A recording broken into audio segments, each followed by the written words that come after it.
Hello friend, welcome to my channel Study Nice में आपका स्वागत है। इस वीडियो में इल्यूस्ट्रेशन कराने वाला हूँ फिजिक्स चैप्टर 1 का।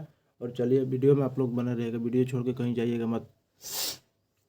देखिए मैं पढ़ाऊँगा। सबसे पृष्ठ तनाव क्या है, यानी बोलते हैं इसको संजक बल, कोहेसिव फोर्स। एक ही पदार्थ के अणुओं के मध्य लगाने वाले आकर्षण बल को संजक बल कहते हैं। ठोसों में संजक बल का मान अधिक होता है, फलस्वरूप उनके आकार निश्चित होते हैं। गैसों में संजक बल का मान नगण्य होता है। क्या होता है? नगण्य होता है। और हम लोग पढ़ेंगे फ्रेंड अगला, असंजक बल क्या बोला जाता है। असंजक बल, और इंग्लिश में बोलते हैं एडहेसिव फोर्स, हिंदी में असंजक बल। देखिए, दो भिन्न पदार्थों के अणुओं के बीच लगने वाले आकर्षण बल को असंजक बल कहते हैं। असंजक बल के कारण ही एक वस्तु दूसरे से चिपकती है, यानी चिपकती है। अब देखिए यहाँ पर फ्रेंड पढ़ेंगे हम लोग पृष्ठ तनाव। पृष्ठ तनाव को बोलते हैं सरफेस टेंशन, इंग्लिश में बोलते हैं इसको सरफेस टेंशन, हम लोग बोलते हैं सरफेस टेंशन बोलते हैं इसको। देखिए, द्रव के स्वतंत्र पृष्ठ में कम से कम क्षेत्रफल प्राप्त करने की प्रवृत्ति होती है, जिसके कारण उसका पृष्ठ सदैव तनाव की स्थिति में रहती है। क्या में रहती है? स्थिति में रहती है। ऐसे ही पृष्ठ तनाव को कहते हैं। किसी द्रव के पृष्ठ तनाव वह बल है जो द्रव के पृष्ठ पर खींची गई काल्पनिक रेखा की इकाई लंबाई पर रेखा की लंबवत कार्य करता है। यदि रेखा की लंबाई स्मॉल एल है पर इफ बल का कार्य करता है, तो यहाँ पर देखिए फ्रेंड क्या है इसका फॉर्मूला, थोड़ा हम बोल लेते हैं। पृष्ठ तनाव T=F/L, स्मॉल एल है। देखिए इसका फॉर्मूला ही आपको याद रखना है, इम्पोर्टेंट लाइन है यहाँ पर। देखिए फ्रेंड, पृष्ठ तनाव का SI मात्रक क्या होता है? न्यूटन पर मीटर होता है। क्या होता है? न्यूटन पर मीटर होता है, न्यूटन बाई मीटर। इसको याद रखिएगा फ्रेंड। और नेक्स्ट है फ्रेंड, द्रव का पृष्ठ के क्षेत्रफल में एकांक वृद्धि करने के लिए किया गया कार्य द्रव के पृष्ठ तनाव के बराबर होता है। इसके अनुसार पृष्ठ तनाव के मात्रक जूल पर मीटर स्क्वायर होगा। कितना होगा? जूल पर मीटर स्क्वायर होगा। अब देखिए यहाँ पर फ्रेंड, द्रव का ताप बढ़ाने पर पृष्ठ तनाव कम हो जाता है। क्या हो जाता है? कम हो जाता है। और क्रांतिक ताप क्रिटिकल टेम्परेचर है यहाँ पर यह शून्य हो जाता है। क्या होता है? शून्य हो जाता है।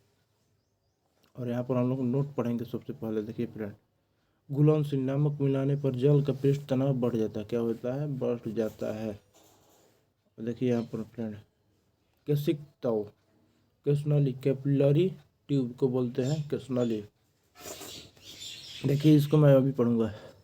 एक ऐसी खोखली नाली जिसकी त्रिज्या बहुत कम तथा एक समान होती है, कैस्नली कहलाता है। क्या कहलाता है? कैस्नली कहलाता है। और कैस्नली में द्रव के ऊपर चढ़ने या नीचे दबाने की घटना को कैपिलरिटी कहते हैं। क्या कहते हैं? कैपिलरिटी कहते हैं। द्रव के कैस्नली में ऊपर चढ़ने अथवा नीचे गिरने के कारण द्रव के पृष्ठ तनाव है। क्या है? पृष्ठ तनाव है। अब यहाँ पर किसी सीमा की द्रव में कैस्नली में चढ़ता या उतरता है, यह कैस्नली की त्रिज्या पर निर्भर करता है। संकीर्ण है। यहाँ पर संकीर्ण नाली में द्रव के चढ़ाव अधिक तथा चौड़ी नाली में द्रव के चढ़ाव कम हो जाता है। अब यहाँ पर देखिए फ्रेंड, थोड़ा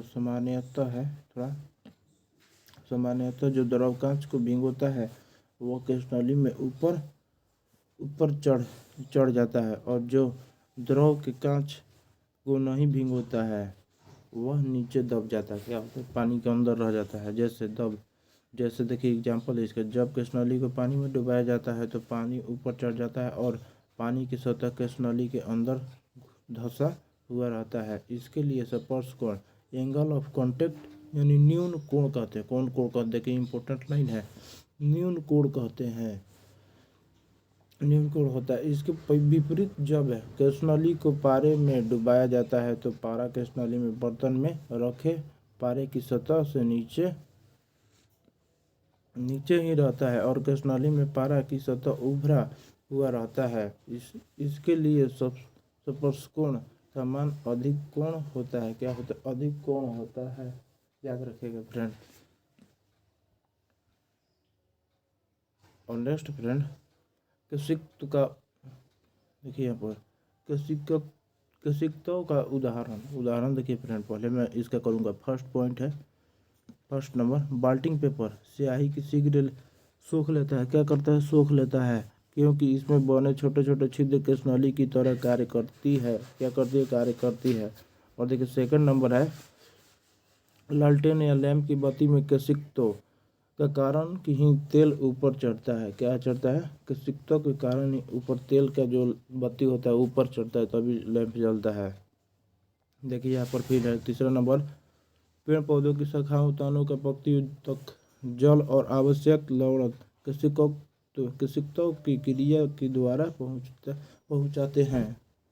इसी तरह है, लैंप जैसे पहुँचाता है उसी तरह केशिक्तों ने अपने पेड़ पौधों की पानी और ऑक्सीजन सब पहुँचा देता है। तो देखिए 4 नंबर है 4 नंबर पॉइंट, कृत्रिम उपग्रह के अंदर भारहीनता की अवस्था, यदि किसी केशनली को जल में खड़ा किया जाए तो के नली में चढ़ने वाले जल स्तंभ का प्रभावी पर भार शून्य होने के कारण जल नली के दूसरे सिरे तक पहुंच जाएगा, चाहे केशनली कितनी भी लंबी क्यों न हो। और 5वां नंबर पॉइंट थोड़ा क्या बोल रहा है, इसको हम लोग भी पढ़ लेते हैं थोड़ा।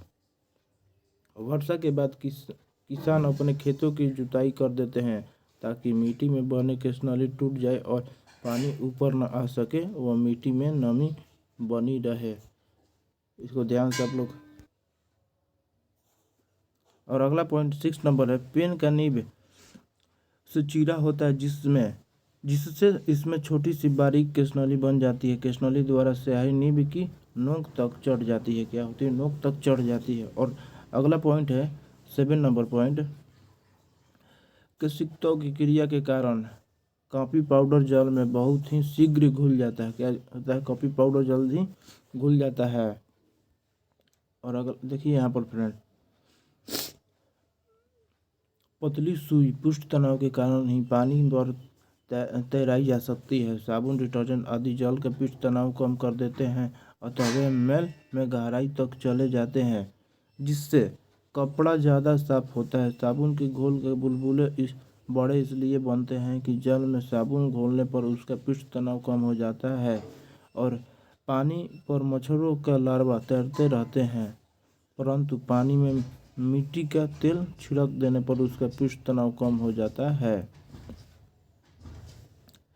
अब जिससे देखिए लार्वा पानी में डूबकर मर जाते हैं। लार्वा जो मच्छर के होते हैं पानी में, देखिएगा जो नली में रहते हैं उसको भी बोला जाता है लार्वा। देखिए गर्म सूप स्वादिष्ट लगता है। सूप मैंने पिए होंगे, क्योंकि गर्म द्रव के पृष्ठ तनाव कम होता है। क्या होता है? कम होता है। और यहाँ पर है, अतः वह जीभ के ऊपर सभी भागों में अच्छी तरह फैल जाता है। इसको याद रखें। चलिए मैं वीडियो को यहीं पे एंड कर देता हूँ। आप लोग चैनल पर नए हो प्लीज़ सब्सक्राइब